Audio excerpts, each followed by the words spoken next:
Au sommaire de cette édition, le groupe BOA a présenté à ses partenaires les résultats 2018 de ses filiales cotées à la BRVM. Le groupe Adowa, promoteur immobilier, a lancé officiellement son programme résidentiel de luxe à Abidjan. Et puis nous sommes en période de fête de Pâques. Les populations du centre de la Côte d'Ivoire s'apprêtent à la célébrer à travers les festivités de la 6e édition de Pakinou 2019.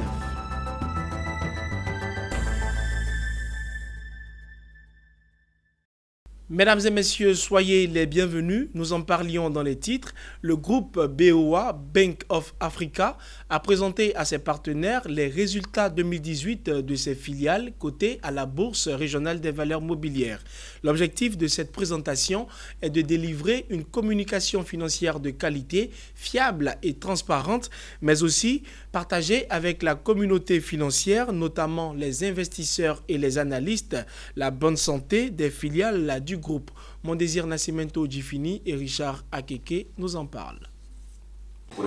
Elles ont eu des résultats bénéficiaires dans l'ordre de 15 à 25% et leurs indices d'exploitation sont au vert, signe de la bonne santé des 6 filiales du groupe de la Bank of Africa. C'est ce qui ressort de cette rencontre entre les investisseurs et les responsables du groupe de la Bank of Africa. Une rencontre troisième du genre après celle de 2017 et 2018 qui a permis de présenter les situations comptables et financières des BOA Bénin, Niger, Côte d'Ivoire, Burkina Faso, Sénégal et Mali.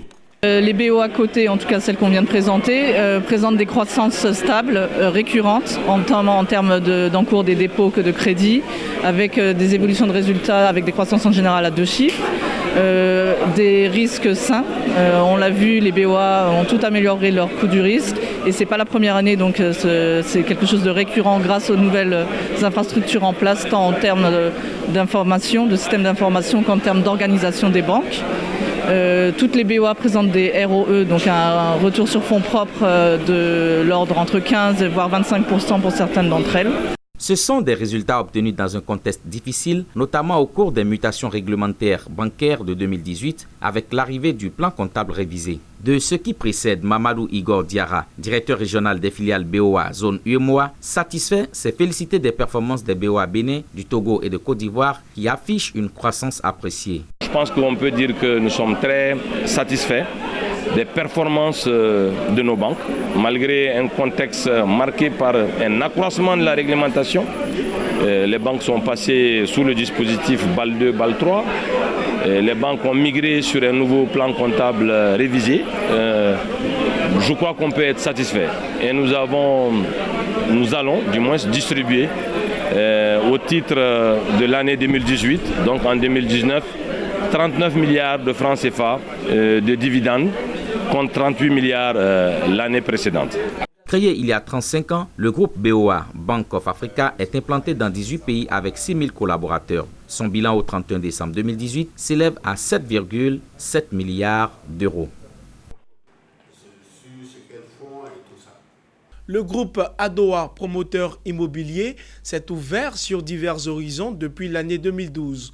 Le pionnier de l'immobilier au Maroc a procédé récemment à Abidjan au lancement officiel de sa marque haut standing dénommée Prestigia à travers son programme résidentiel Bellevue Resort.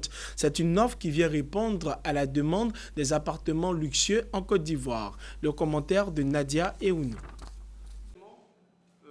À travers sa marque Prestigia, le groupe Adowa s'est positionné en tant que leader de l'immobilier de luxe au Maroc. En Côte d'Ivoire, ce spécialiste de la promotion immobilière a lancé Prestigia, son premier projet haut standing dénommé Bellevue Resort. Il s'agit d'un lieu de vie unique et harmonieux en plein cœur d'Abidjan, avec une vue imprégnable sur la lagune ébriée. Déployé sur un domaine de 4 hectares, Bellevue Resort compte environ 800 unités de logement avec plusieurs espaces verts.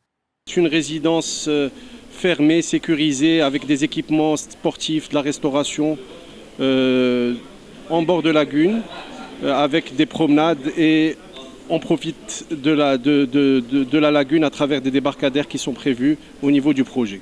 Il y a à peu près 5 piscines qui sont prévues. Ce programme exclusivement résidentiel propose de luxueux appartements dont les superficies varient de 100 à 150 mètres carrés. Ces habitations sont pensées pour répondre à tous les besoins et à tous les styles de vie dans un cadre exclusif et sécurisé.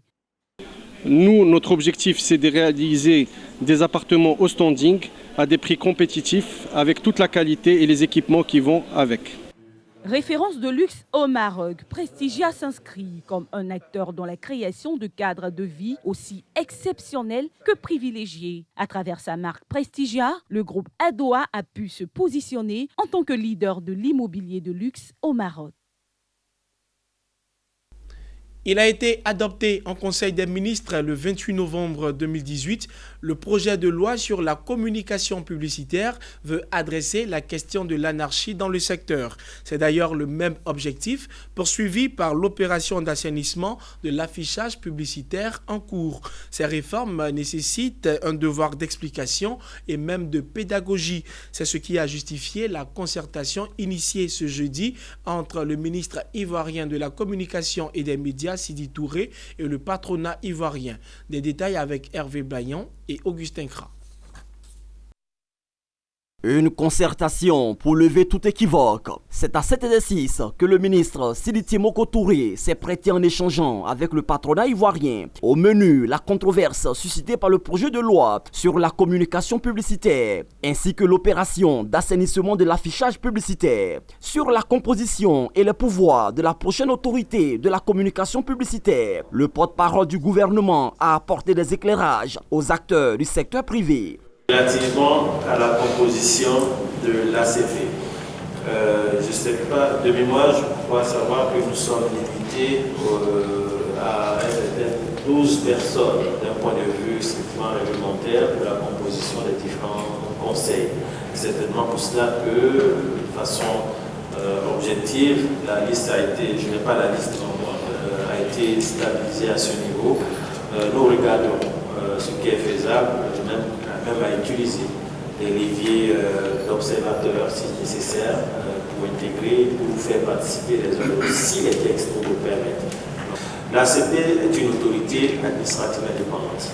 Et donc avec toute la charge de responsabilité du pouvoir dont doit disposer un tel organe. Donc sans présumer de la capacité ou de la charge, parce que nous avons des autorités administratives indépendantes qui existent par ailleurs, nous ne ferons pas plus, nous ne donnerons pas plus de pouvoir à cette autorité administrative qui sera mise en place que les autres n'en ont.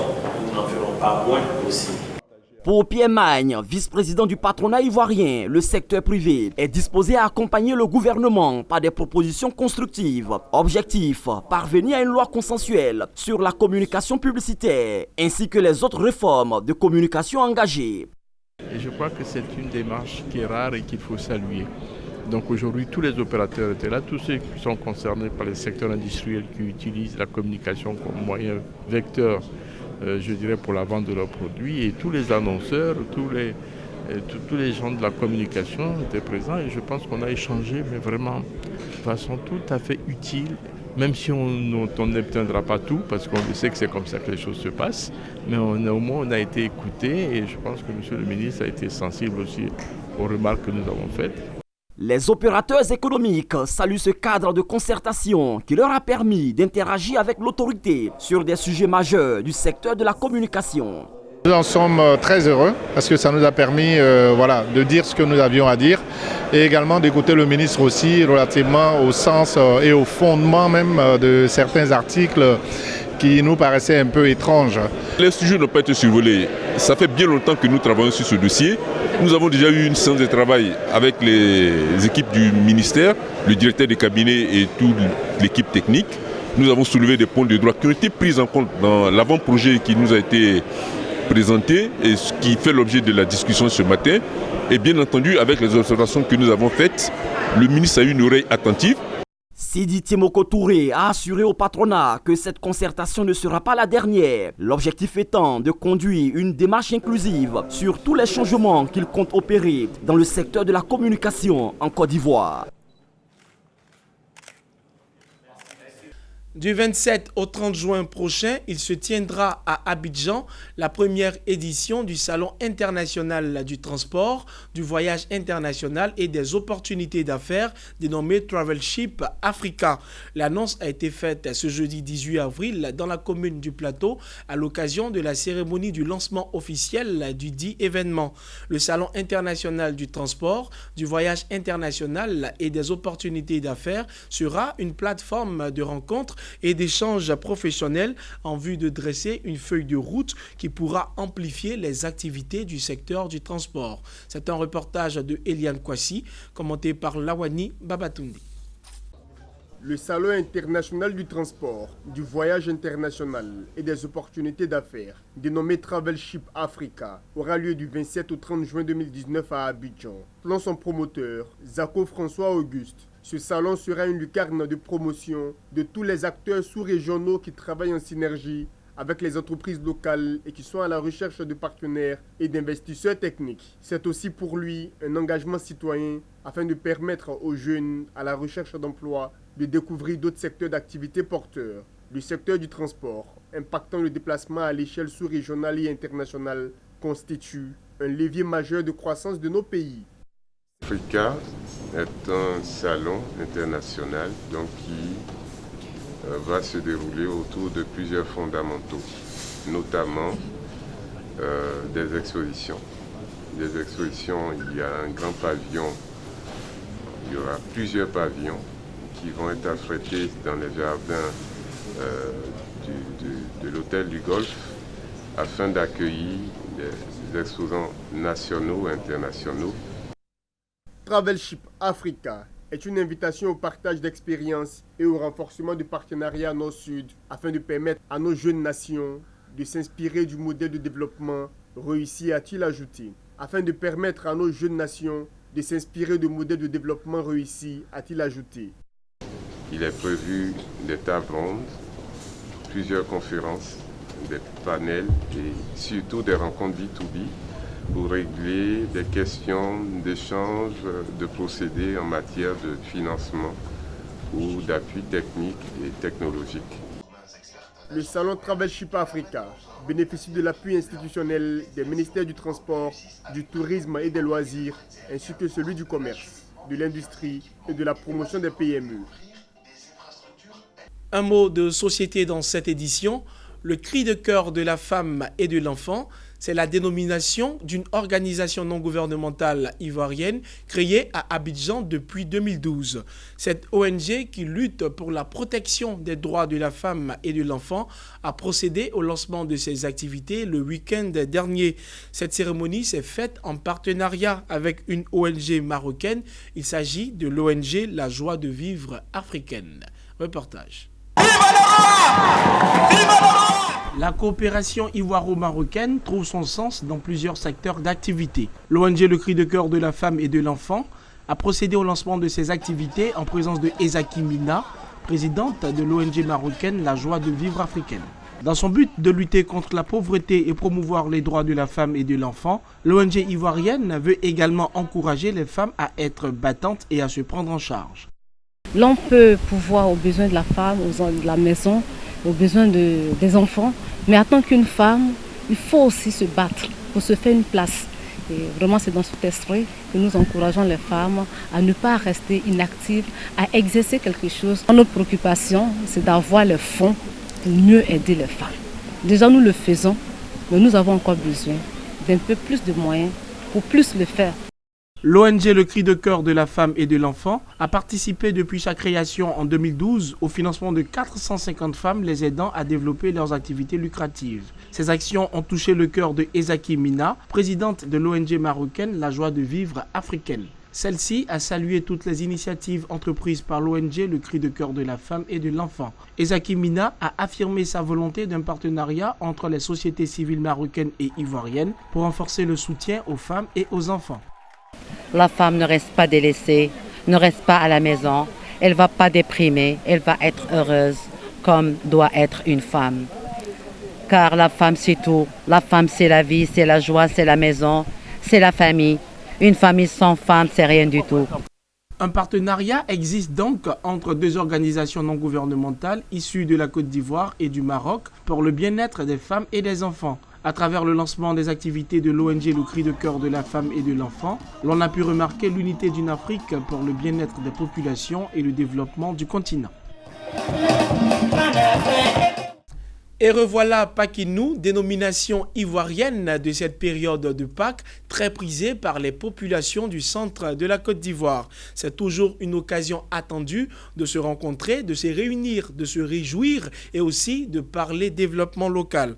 À l'instar des villes du centre du pays, la capitale politique de la Côte d'Ivoire, Yamoussoukro, a procédé au lancement officiel de la 6e édition de Pakinou 2019. Le reportage est de Charles Kwaku, commenté par Ariane Touré. La ville de Yamoussoukro a connu depuis mercredi une ambiance inhabituelle en raison de la 6e édition de Pakinou Festival. Un côté de la population qui manifeste, un autre côté est mécontent. Un autre côté est mécontent. Vous voyez ceux-là, ils sont en joie et les autres sont mécontents. Pakinou, rendez-vous incontournable de retrouvailles et de rassemblement de tous les fils et filles du pays baoulé. Initié par le maire Kwaku Jean et du conseil municipal de Yamoussoukro, la Pakinou Festival Yamoussoukro a pour objectif le développement, les retrouvailles, la fête et la sauvegarde des us et coutumes en faveur de la génération actuelle, mais également celle à venir. Depuis quelques années, 6 ans maintenant, nous avons décidé de célébrer Pakinou, disons à la manière, de notre tradition, faire en sorte d'intégrer dans cette fête religieuse notre coutume. Et c'est ce qui aujourd'hui donne le nom de Pakinou et Pakikro aujourd'hui. Alors, nous profitons donc de cette grande fête religieuse pour nous retrouver, pour mieux organiser la proximité avec nos populations.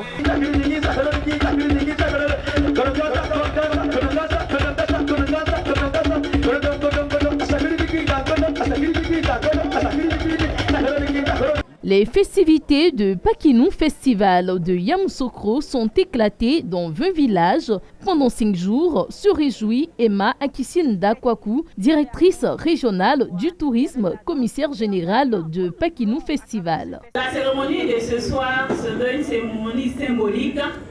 Comme tout festival, il y a un moment pour sonner le glas, l'ouverture de l'exposition Pakikro aujourd'hui, qui est notre site d'accueil. Alors il faut retenir que le Pakinou Festival a débuté depuis le 15 avril. Le 15 au 17, il y a eu des festivités éclatées dans les villages de la commune. Le 15, nous étions à Aguapasikro. Hier, mardi 16, nous avons fait Ngatakro et Kwambassou. Et aujourd'hui, mercredi 17, nous étions simultanément à Ngakonakro et à Souliakro. Et le mercredi 17 marque l'ouverture du site de village d'exposition de Pakikro, et laquelle exposition artisanale, gastronomique et commerciale va nous conduire jusqu'au dimanche de Pâques, le dimanche 21. Autre temps fort de l'ouverture de Pakinou Festival de Yamoussoukro, la cérémonie d'intronisation symbolique du chef de Pakikro, Nanan Amani II, dans le souci de pérenniser les us et coutumes.